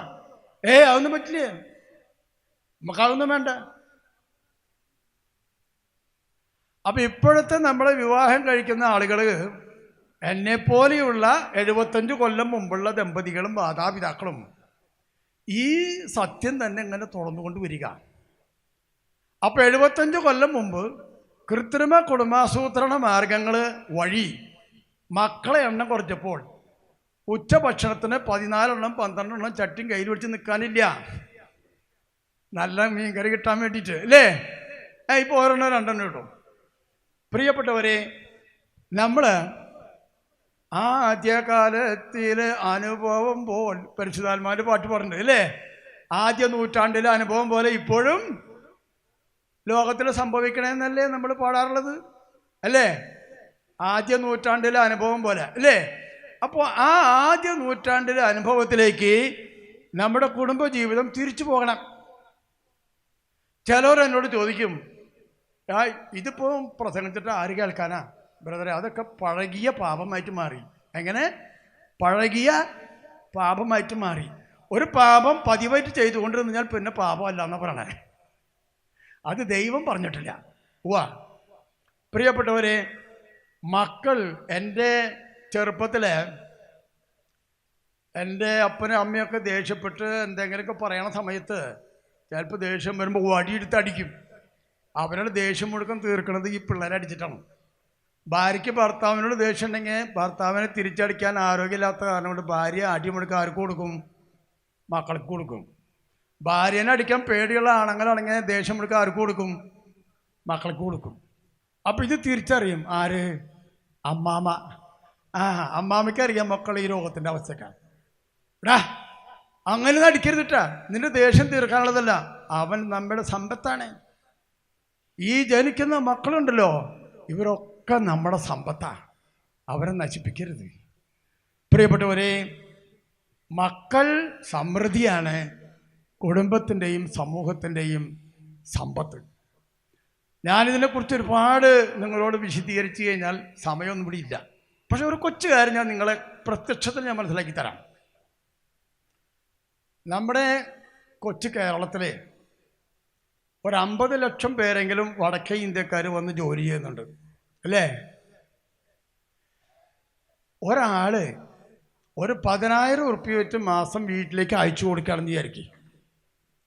അപ്പം 50 ലക്ഷം പേര് കൂടിയാൽ ഒരു 5,000 കോടി രൂപയായി മാസം കേരളത്തിൽ നിന്ന് സമ്പാദിച്ച് ഈ പണം കൊണ്ട് അവരുടെ വീട്ടിലേക്ക് പോകണം. അതെന്താ കാരണം? മനസ്സിലാവുന്നില്ലേ?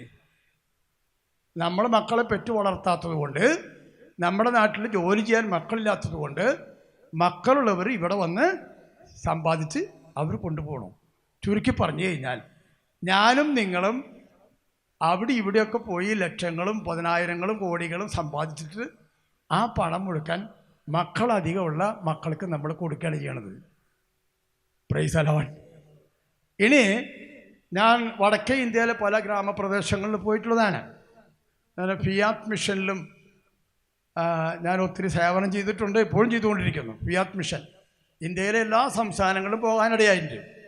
ഒരിക്കൽ ഒറീസയിലെ ഒരു ഗ്രാമത്തിൽ മാതാവിൻ്റെ ഒരു പെരുന്നാൾ നടക്കുക. അപ്പോൾ ഞാനവിടെ ഉണ്ട്. അപ്പം ഈ പെരുന്നാൾ പ്രദർശനത്തിന് നോക്കുമ്പോൾ ധാരാളം കുട്ടികളുണ്ട്. അപ്പോൾ ആ പള്ളിയുടെ തൊട്ടപ്പുറത്തൊരു ഓർഫനേജ് ഉണ്ട്. അപ്പോൾ അവിടെ മലയാളി സിസ്റ്റേഴ്സ് 1-2 പേരുണ്ട്.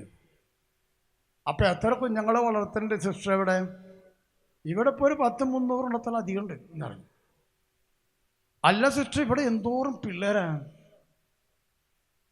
ബ്രദർ കുറച്ചും കൂടി കഴിയുമ്പോൾ അവിടെ കയറി നിന്ന് നോക്ക് കാണാമെന്ന് പറഞ്ഞു. ഞാൻ അങ്ങനെ കയറി നിന്ന് നോക്കിയപ്പോൾ ഒരു യുവതിയായ ഒരമ്മ, പല അമ്മമാരും വരുന്നുണ്ട്. ആ അമ്മേരെ ഈ കയ്യിൽ ഒരെണ്ണം ഉണ്ടാവും, ഈ ഒക്കത്ത് ഒരെണ്ണം ഉണ്ടാവും, ഇവിടെ 3ാമത്തെ ഉണ്ടാവും. അപ്പോൾ ഒരേ സമയം 3 മക്കളെ വഹിച്ചുകൊണ്ടാണ് ആ അമ്മ പെരുന്നാൾ പ്രദർശനത്തിന് വരണേ. ഇന്ന് നടക്കുന്ന സംഭവം പറയണേ, പഴയ കാലത്തെ കാര്യമല്ല പറയണേ. എന്ന് പറഞ്ഞു കഴിഞ്ഞാൽ അവിടെ കുട്ടികളെ ജനിപ്പിക്കുന്നതിന് സൂത്രപ്പണി ഒന്നും ആരും ഏറ്റെടുക്കണില്ല എന്നർത്ഥം. ഹല്ലേലൂയ. അവർക്ക് മക്കൾ അധികം ഉണ്ടായതുകൊണ്ട് അവരിപ്പോൾ തീറ്റി പോറ്റണത് ആരാ? നമ്മൾ. Hallelujah, hallelujah. ഇനി നിങ്ങൾ തമിഴ്നാട്ടിലേക്ക് കടന്നോ. തമിഴ്നാട്ടിൽ 1 കോടിയിലധികം വടക്കേ ഇന്ത്യക്കാർ വന്ന് ജോലി ചെയ്ത് ജീവിക്കുന്നുണ്ട്. ത്രിപുര, രാജസ്ഥാൻ, ഒറീസ, ബീഹാർ, ആസാം തുടങ്ങിയ സംസ്ഥാനങ്ങളിൽ നിന്നൊക്കെ. എൻ്റെ അയലോക്കത്തെ ഒരച്ഛൻ ഇപ്പോൾ മേഘാലയയിലുണ്ട്. ഞാൻ അച്ഛൻ പട്ടം കിട്ടി പോയി കഴിഞ്ഞപ്പോൾ ഈ അടുത്ത ദിവസം ലീവിന് തിരിച്ചു വന്നപ്പോൾ ഞാൻ ചോദിച്ചു അച്ഛനോട്, മേഘാലയയിലേക്ക് എങ്ങനെയുണ്ട് പിള്ളേരച്ചാന്ന് വെച്ചു. അയ്യോ, അവിടെ 5 കുറവ് ഞാൻ കാണുന്നില്ല എന്ന്. 5 കുറവ് ഞാൻ കാണുന്നില്ല. പ്രിയപ്പെട്ടവരെ, ഇന്ന് ലോകം മുഴുവൻ നമ്മൾ നോക്കുമ്പോൾ ഏറ്റവും കൂടുതൽ ജനസംഖ്യയുള്ള രാജ്യമാണ് നമ്മുടെ ഇന്ത്യ. എന്തുകൊണ്ടാണ്? ലോകത്തിൻ്റെ നിയമങ്ങളെ ലംഘിച്ചുകൊണ്ട്, ലോകത്തിൻ്റെ നിയമങ്ങളെ മറികടന്നുകൊണ്ട് ഇന്ത്യ ജനസംഖ്യയിൽ 1-ാം സ്ഥാനത്തെത്തിയത് ഒരൊറ്റ കാര്യമുള്ളൂ. ഈ കാര്യത്തെക്കുറിച്ച് സുവിശേഷം പ്രസംഗിച്ചത് കൊണ്ട് തന്നെ ഒന്ന് കയ്യറ്റി ദൈവത്തെ സ്തുതിച്ചൻ. ഞാൻ ഒരിക്കൽ ഈ ഊട്ടി അടുത്ത ഒരു പള്ളിയിൽ പ്രസംഗത്തിന് ചെന്നപ്പോൾ അവിടെ തമിഴിൽ പ്രസംഗിക്കുന്ന ആളാണ് ഞാൻ നോക്കിയപ്പോൾ ഒരുപാട് ചെറുപ്പക്കാർ, യുവാക്കളൊക്കെ ഈ ഗ്രൂപ്പിലുണ്ട്. അപ്പം ഞാൻ പറഞ്ഞു, ഈ 15 വയസ്സിന് മേലെയുള്ള യുവാക്കൾ എല്ലാവരും മുമ്പിലേക്ക് കയറിയിരിക്കും, ബാക്കിയുള്ള വയസ്സായവരൊക്കെ പിന്നിലേക്ക് പോകാൻ പറഞ്ഞു. അങ്ങനെ ഞാൻ അവരോട് ഈ കാര്യം പറഞ്ഞു, കുടുംബജീവിതത്തെക്കുറിച്ച് അവരോട് പറഞ്ഞു. അതുപോലെ കുറെ കഴിഞ്ഞ് സങ്കീർത്തിയിൽ വന്ന് അച്ഛനായിട്ട് സംസാരിച്ചപ്പോൾ അച്ഛൻ പറഞ്ഞു, ബ്രദർ എടുത്ത ഈ വിഷയം വളരെ സൂപ്പറാണ്, പക്ഷെ ഇത് ഗ്രഹിക്കാനുള്ള ആളുകളിവിടെ ഉണ്ടോയെന്ന് എനിക്കറിയില്ല എന്ന് പറഞ്ഞു, ഇത് മനസ്സിലാക്കാൻ. അങ്ങനെ ഇരിക്കുമ്പോഴേക്കും ഒരു 5-8 പെൺകുട്ടികൾ സങ്കീർത്തിയിലേക്ക് വന്നു. അപ്പം അച്ഛൻ ചോദിച്ചാൽ എന്താ വന്നതെന്ന് വെച്ചു. ബ്രദറിനോട് നന്ദി പറയാനാന്ന് പറഞ്ഞു. ഞാൻ പറഞ്ഞു, നന്ദി എന്താ പറഞ്ഞോ, അച്ഛൻ കേട്ടോട്ടെ എന്ന് പറഞ്ഞു. അപ്പോൾ അവർ പറഞ്ഞു, ഞങ്ങൾ ഈ 8 പേരുണ്ടല്ലോ, ഞങ്ങളുടെ കല്യാണം ഉറപ്പിച്ച് വെച്ചിരിക്കുക. എനിക്ക് 6 മാസം, ഇവൾക്ക് 3 മാസം, മറ്റവന് 4 മാസം, ഞങ്ങൾ കല്യാണം ഉറപ്പിച്ചവരാണ്. ഈ പ്രസംഗം കേട്ടപ്പോൾ ഞങ്ങളൊരു തീരുമാനമെടുത്തു, കുടുംബ ജീവിതത്തിൽ കൃത്രിമ കുടുംബാസൂത്രണ മാർഗങ്ങൾ ഞങ്ങൾ ഉപയോഗിക്കില്ല. ഞങ്ങൾ ദൈവഹിതമനുസരിച്ച് ദൈവം തരുന്ന മക്കളെ പെറ്റു വളർത്തിക്കോളാമെന്ന് തീരുമാനിച്ചു. ഈ കല്യാണം ഉറപ്പിച്ചിരിക്കുന്ന ഈ സമയത്ത് ബ്രദർ ഞങ്ങൾക്ക് ഈ തന്ന ക്ലാസ് ഉണ്ടല്ലോ, അത് ഞങ്ങൾ ഹൃദയപൂർവ്വം ഏറ്റെടുത്തിരിക്കുന്നു. ഒന്ന് കൈയ്യട്ടി ദൈവത്തെ സ്തുതിച്ചാൽ. പ്രിയപ്പെട്ടവരെ, മക്കൾ സമൃദ്ധിയാണ് കുടുംബത്തിൻ്റെയും സമൂഹത്തിൻ്റെയും സമ്പത്ത്. ഈ സമ്പത്ത് ആർജിക്കാനാണ് ഒരു ഭാര്യയും ഭർത്താവിനെയും ദൈവം ഒന്നിച്ചു ചേർത്തിയതെങ്കിൽ, ആ ദൈവത്തിൻ്റെ മുമ്പിൽ ഭാര്യയും ഭർത്താവും ഒരു തീരുമാനം എടുത്തിട്ടുണ്ടെങ്കിൽ ആ തീരുമാനം നിറവേറ്റുവാനുള്ള വിശ്വാസ ദൃഢതയാണ് നമ്മുടെ ജീവിതത്തിൽ ഉണ്ടാകേണ്ടത്. പഴയ കാലത്ത് 3ഉം 4ഉം ഇങ്ങനെ പ്രസവിക്കുമ്പോൾ നമ്മുടെ അമ്മമാർ, അയ്യോ എൻ്റെ ഈശോയെ, ഇപ്പം 4ാമത്തെ ആയി 5ാമത്തെ ആയി, ഞാൻ എന്താ ചെയ്യണേ, നീ അങ്ങ് താങ്ങിക്കോ, എന്നെക്കൊണ്ടൊന്നും അറിയില്ല എന്ന് പറഞ്ഞ് കരഞ്ഞിരുന്ന അമ്മമാരുണ്ടായിരുന്നു ഇല്ലേ? അന്ന് ലോകത്തിൻ്റെ അറിവ് നമുക്ക് തന്നിട്ടില്ല. ലോകത്തിൻ്റെ അറിവ് വന്നപ്പോഴാണ് ഇതെല്ലാം ബുദ്ധിയിലേക്ക് വരാൻ തുടങ്ങിയത്. ഇപ്പം മനുഷ്യരൊക്കെ അറിവിനെ പിൻപറ്റി പോവുക. അറിവാണ് ഇപ്പം മനുഷ്യൻ്റെ ശക്തി. ബൈബിളിൽ നിന്നുള്ള അറിവല്ല, ലോകത്തിൻ്റെ പഠിപ്പാണ് ഇപ്പോൾ ശക്തി. ഹല്ലേലൂയ. അപ്പോൾ 75 കൊല്ലം മുമ്പ് പിശാച് മനുഷ്യനൊരു അറിവ് കൊടുത്തു. എന്താണ് അറിവ്? അതേ, ഇപ്പോൾ കൃത്രിമ കുടുംബാസൂത്രണ മാർഗങ്ങളൊക്കെ കണ്ടുപിടിച്ചിട്ടുണ്ട്. അതുകൊണ്ട് നിങ്ങൾ മക്കളൊന്നും ഇത്ര പെറ്റു വളർത്തണ്ട. ഞാൻ കല്യാണം കഴിച്ച സമയത്ത് പറഞ്ഞു, എൻ്റെ കല്യാണം കഴിഞ്ഞിട്ട് 48 കൊല്ലമായി കേട്ടോ. ഞാനിപ്പോൾ ഒരപ്പാപ്പനാണ്. 76ാമത്തെ ജന്മദിനം അടുത്ത മാസം 2-ാം തീയതി. ഹല്ലേലൂയ. ഇപ്പോഴും കർത്താവിൻ്റെ മുമ്പിൽ ഓടിക്കൊണ്ടിരിക്കുക. Hallelujah, hallelujah. അപ്പോൾ ദൈവത്തിൻ്റെ അത്ഭുത കരങ്ങൾ പ്രവർത്തിക്കാൻ ദൈവത്തിന് തടസ്സമായി നിൽക്കുന്നത് ലോകത്തിൻ്റെ നിയമങ്ങൾ അനുസരിച്ച് ജീവിക്കുന്നത് കൊണ്ടാണ്. ഹല്ലേലൂയ.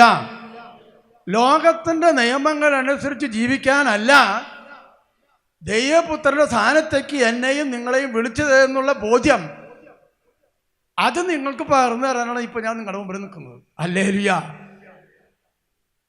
അത് പിശാചി നിയമം എങ്ങനെ നമ്മളെ പഠിപ്പിച്ചതെന്നറിയാമോ? യോഹന്നാൻ 10:10 പറയുന്നുണ്ടല്ലോ. എന്താ പറയുന്നത്? യോഹന്നാൻ 10:10, മോഷ്ടിക്കാനും കൊല്ലാനും നശിപ്പിക്കാനുമാണ് ആര് വരുന്നത്? കള്ളൻ വരുന്നത് അല്ലേ? കേട്ടിട്ടില്ലേ? നിങ്ങൾ ആരത് കേട്ടിട്ടില്ലേ? മോഷ്ടിക്കാനും കൊല്ലാനും നശിപ്പിക്കാനുമാണ് കള്ളൻ വരുന്നത്. എന്നാൽ ഞാൻ വന്നിരിക്കുന്നത് ജീവനുണ്ടാകാനും അത് സമൃദ്ധമായി ഉണ്ടാകാനുമാണ്. Praise the Lord. Hallelujah, hallelujah. നമുക്കൊന്ന് എഴുന്നേറ്റ് നിൽക്കാം.